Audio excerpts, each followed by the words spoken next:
सविस्तरपणे बातम्या बघूयात।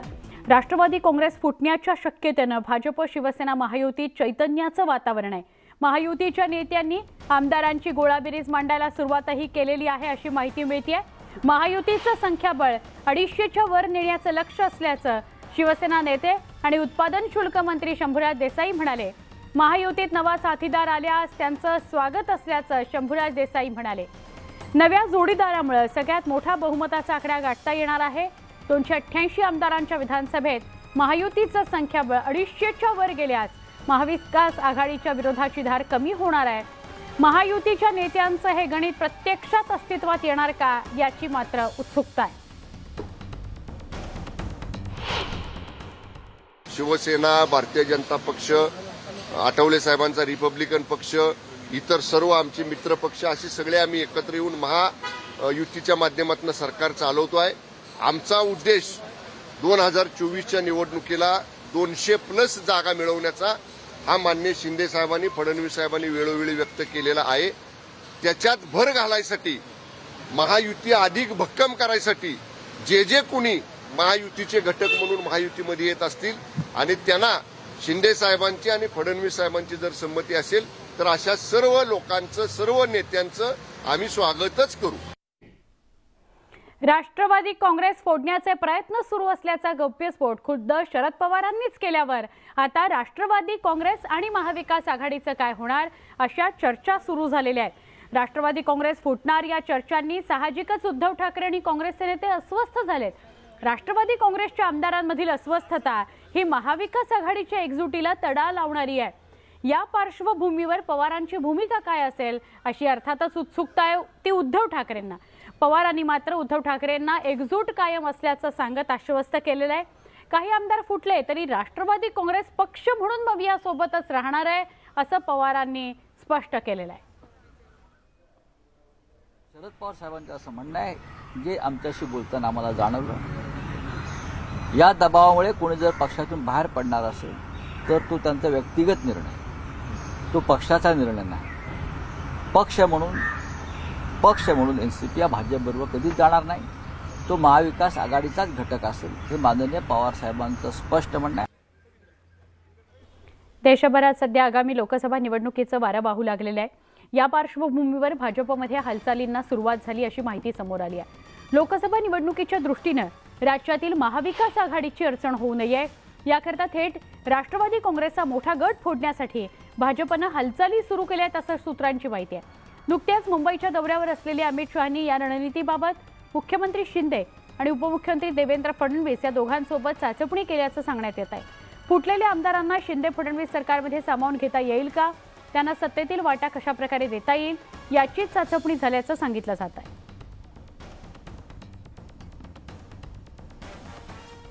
दरम्यान अजित पवार यांनी पुरंदर दौरा रद्द केलेला असतानाच राष्ट्रवादी काँग्रेसच्या आमदारांची मुंबईत जमवाजमव सुरू असल्याची माहिती समोर आली आहे। राष्ट्रवादी काँग्रेसचे काही आमदार मुंबईला निघालेले आहेत। पक्षाची बैठक असल्याचा आमदारांना आरोप पोहोचलेला आहे। पक्षाचे अध्यक्ष शरद पवार हे पुण्यात असताना मुंबईत बैठक कशी काय असा सवालही उपस्थित होतोय। शरद पवारांच्या अपरोक्ष मुंबईत बैठक बोलवण्यात आली आहे का अशी ही चर्चा आहे। पिंपरीचे आमदार अण्णा बनसोड हे मुंबईत बैठकी करता निघालेत। पक्षाच्या बैठकीला सगळे आमदार असल्याचं त्यांनी सांगितलंय। बैठकीला निघण्यापूर्वी त्यांनी गोड बातमीची वाट पाहत असल्याचं सांगितलंय। राष्ट्रवादी काँग्रेसचे हे आमदार कोणत्या गोड बातमीच्या प्रतीक्षेत आहेत असाही प्रश्न या निमित्ताने उपस्थित होतोच।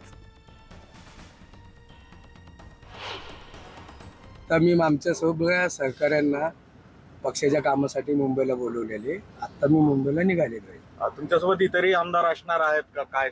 सर्वच आमदार येतील आता ना, सर्वांना निमंत्रित केलेलं आहे। परंतु जी काय आता नवीन घडामोड होईल असं सांगितलं जात आहे, दादा स्वतः नॉट रिचेबल आहेत, नक्की काय होतंय पक्षामध्ये, काय चाललंय? अजून तरी काहीच नाही तसं, आणि जर समजलं तर तुम्हाला सांगेन मीच।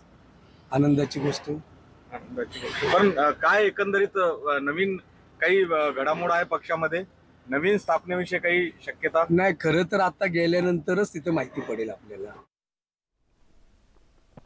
राज्याच्या राजकारणामध्ये वेगाने घडामोडी घडत आहेत। एकीकडे राष्ट्रवादी काँग्रेसचे नेते आणि विरोधी पक्षनेते अजित पवार यांनी आज त्यांचे सगळे कार्यक्रम रद्द केलेले आहेत।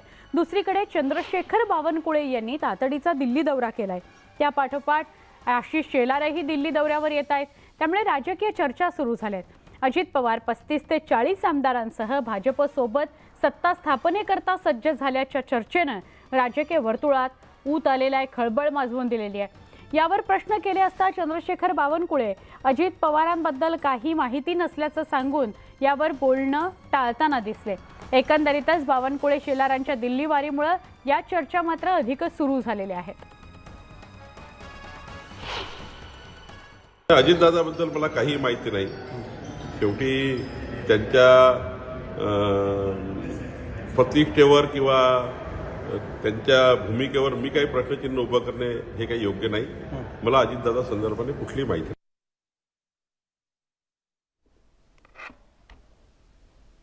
उदय सामंत बोलतायत, थेट प्रक्षेपण. जायला जवळजवळ 1050 बसेसची व्यवस्था ठेवलेली होती. त्याच्यामध्ये बीएमसी होतं, टीएमसी होतं, नवी मुंबई महानगरपालिका होतं, मीरा भाईंदर होतं, त्याच्यानंतर पनवेल महानगरपालिका होती. पार्किंगसाठी पूर्वी त्या ठिकाणी 4 ठिकाणीच पार्किंग व्हायचं, पण यावेळी 21 ठिकाणी पार्किंगची व्यवस्था केलेली होती. मला असं वाटतं की प्रशासनाच्या मार्फत स्त्री सदस्यांना बरोबर घेऊन जास्तीत जास्त सुविधा या स्त्री सदस्यांना देण्याचा प्रयत्न प्रशासनाच्या मार्फत करण्यात आलेला होता. परंतु त्या 2 दिवसामध्ये जे वातावरण बदललं, क्लायमेट चेंज झाला आणि त्याच्यामुळं टेम्परेचर जे आहे ते 34, 35, 36 आपण बघितलं इथपर्यंत पोचलं. स्त्री सदस्यांना सन्माननीय आप्पांना बघता यावं म्हणून काही तर म्हणजे 14 तारखेला काही मंडळी रात्री आली होती, 15 तारखेला रात्री 10, 12, 15,000, 14 तारखेला लोक होती, 15 तारखेला लाखभर लोक होती. आणि ज्या श्रद्धेनं ज्या आस्थेनं ती आलेली होती त्यांना थांबवणं हे काही योग्य होतं असं नाही, कारण सगळ्यांनी एकत्र येऊन त्या कार्यक्रमाचं नियोजन केलेलं होतं. वैद्यकीय सुविधा ज्या पुरवण्यात आलेल्या होत्या त्याच्यामध्ये ब्लड बँक पासून प्राथमिक उपचाराला लागणारी सगळी यंत्रणा ही त्या ठिकाणी सज्ज ठेवण्यात आली होती. आज देखील आताच मी जो हॉस्पिटलकडनं रिव्ह्यू घेतला त्याच्यामध्ये उपचार सुरू असलेले जे पेशंट आहेत, रुग्ण आहेत, ते MGM कळमोलीला 13 आहेत, MGMला 3 आहेत, भारतीय हॉस्पिटलला 1 आहे आणि DY पाटील निरोळला 1 आहे. डिस्चार्ज जे दिलेले आहेत ते टाटा हॉस्पिटलमध्ये 8, भारतीतले 2, DY पाटील निरोळचे 14, ज्युपिटरचे 1 अशा पद्धतीनं डिस्चार्ज देखील दिलेला आहे. कालचा प्रकार दुर्दैवी आहे.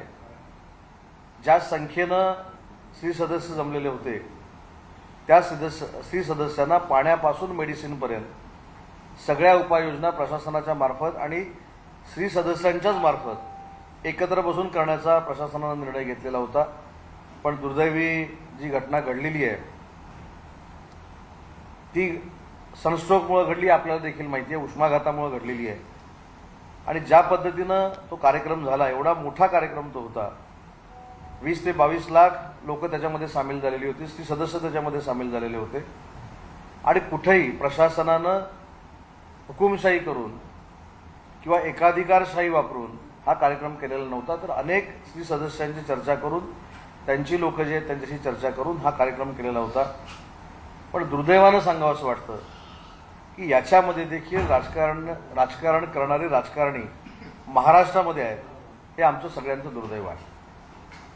अनेकांनी याच्यामध्ये सल्ले दिले. मी मगाशीच सांगितलं की ही जी दुर्घटना आहे याचं समर्थन कोणी करणार नाही, परंतु एखाद्या कार्यक्रमामध्ये 20 लाख 22 लाख लोक ज्यावेळी येतात त्याच्यानंतर ही दुर्घटना घडली, त्याच्यावर सांघिकपणानं एकत्र येऊन त्यांना दिलासा देण्यापेक्षा सरकारवर टीका करणं, सरकारची कशी चूक आहे दाखवणं, हे सांगण्यामध्ये काही लोक मग्न आहेत. आणि म्हणून त्यांना मला एक विनंती वजा सूचना करायची आहे की ठीक आहे, बाकीच्या वेळी आम्ही रोज सकाळी 9:30 वाजता खोके, गद्दार आणि सगळं काही ते ऐकतो, पण जो कार्यक्रम महाराष्ट्र सरकारनं एका शुद्ध आणि पारदर्शक मनाने केलेला होता, सन्माननीय आप्पासाहेबांसारख्या सामाजिक क्षेत्रामध्ये फार मोठं अतुलनीय काम करणाऱ्या माणसाला हा महाराष्ट्र भूषण पुरस्कार दिलेला होता. आणि त्यांना बघायला आणि ऐकायला जी लाखो लोक आलेली होती त्यांच्या संदर्भात अशा पद्धतीची सरकारच्या बाहेर राहून भूमिका घेणं ही योग्य आहे असं मला वाटत नाही. शेवटी अशा बाबतीमध्ये, अशा प्रसंगामध्ये सगळ्या पक्षांनी, सगळ्या विरोधकांनी, सत्ताधाऱ्यांनी एकत्र आलं पाहिजे असा हा प्रसंग आहे. आणि म्हणून कुठच्याही प्रसंगाचं राजकीय भांडवल करायचं, कुठचाही प्रसंग घडल्यानंतर सरकारला आरोपीच्या पिंजऱ्यामध्ये उभं करायचं, मुख्यमंत्र्यांची बदनामी करायची, उपमुख्यमंत्र्यांची बदनामी करायची, याच्यातनं कुठेतरी बाहेर येऊन एक मोठ्या मनानं ह्या सगळ्या कालच्या कार्यक्रमाचा विचार करणं गरजेचं आहे. आणि म्हणून एक कलमी फक्त विरोध करणं, एक कलमी टीका करणं यापेक्षा याबद्दलच्या अजून काही सूचना असतील तर सरकारला द्यायला काही हरकत नाही. परंतु मी प्रामाणिकपणानं सांगतो, हा जो कार्यक्रम झाला हा सरकारचा महाराष्ट्र भूषण पुरस्कार जरी असला तरी प्रशासन आणि श्री सदस्य यांनी एकत्र मिळून केलेला हा कार्यक्रम होता. माननीय मुख्यमंत्र्यांनी या सगळ्या नियोजनाचा आढावा 4 वेळा घेतलेला होता. आदल्या दिवशी पहाटे 3 वाजेपर्यंत महाराष्ट्र राज्याचे मुख्यमंत्री एकनाथजी शिंदे हे स्वतः मैदानावर होते. पालकमंत्री या नात्याने मी स्वतः 5 दिवस त्या ठिकाणी माझं एक कर्तव्य म्हणून त्या ठिकाणी मी उपस्थित होतो. मी देखील रोज सकाळ संध्याकाळ आढावा बैठक घेत होतो. एक आढावा बैठक शंभूराज देसाई साहेबांनी घेतली, एक रवींद्र चव्हाण साहेबांनी घेतली आणि शेवटच्या दिवशी संध्याकाळी मुख्य सचिव देखील हे आढावा बैठकीसाठी त्या ठिकाणी आले होते. त्यामुळे प्रशासनानं, सरकारनं जे जे काय स्त्री सदस्यांशी बोलून त्यांना योग्य वाटत होतं ते करण्याचा आम्ही प्रयत्न केला. पण कालची दुर्घटना ही दुर्दैवी आहे. कुटुंबाला 5 लाखाची मदत मुख्यमंत्री महोदयांनी जाहीर केलेली आहे. जखमींचा खर्च महाराष्ट्र शासन करणार आहे. फक्त एकच विनंती आहे की अशा कार्यक्रमाचं राजकीय भांडवल कोणी करू नये. राजकीय भांडवल करण्यासाठी भरपूर अजून मैदानं शिल्लक आहे. तर अशा दुर्घटनेच्या आडून राजकीय वातावरण तापवण्यापेक्षा सगळ्या राजकीय पक्षांनी एकत्र येऊन महाराष्ट्र राज्याची संस्कृती, राजकीय संस्कृती जपली पाहिजे यासाठी मी पत्रकार परिषद घेतलेली आहे.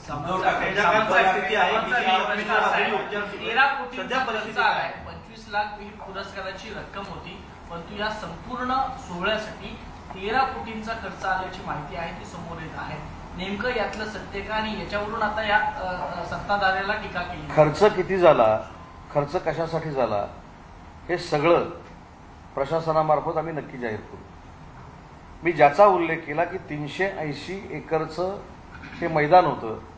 380 एकरमध्ये सुविधा तयार करणं, त्या ठिकाणी अजून ज्या ज्या काही पाण्याच्या व्यवस्था करणं, वैद्यकीय सुविधा त्या ठिकाणी देणं, अनेक मशिनरी आणून जे जागा सपाटीकरण होतं ते करणं, यासाठी जेवढ्या पैसे खर्च आले त्याचा आम्ही सांगू ना. तिथल्या जे कमिशनरांच्या अध्यक्षतेखाली ही समिती होती, आम्ही कोकण कमिशनर कल्याणकर आहेत त्यांना सांगू जो जो काही खर्च आलेला आहे तो जनतेसमोर ठेवा.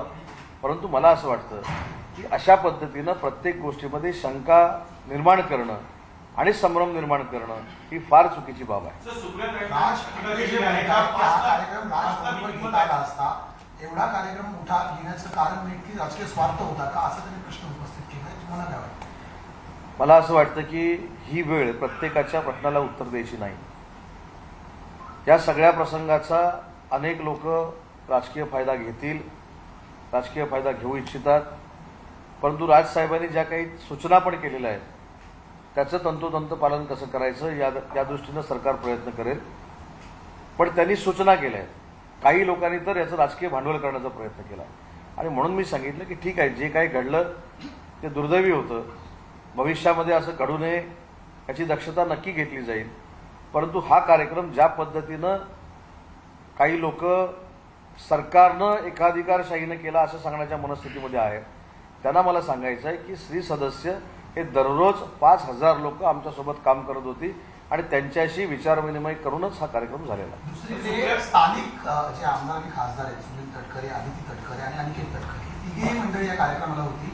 अनिल तटकरेंनी प्रतिक्रिया व्यक्त केली की यावेळी सरकारवर टीका करण्याची गरज नाहीये, लोकांना बरं कसं वाटेल हे पाहायला पाहिजे. एकंदरीत विरोधी पक्षांमधील आमदारच अशी प्रतिक्रिया देत असताना मोठे जे विरोधी पक्षाचे नेते आहेत त्यांना मी सामान्य- त्यांचं मनापासून कौतुक करेन, मनापासून त्यांचं अभिनंदन करेन, कारण ते पूर्ण वेळ कार्यक्रमामध्ये होते.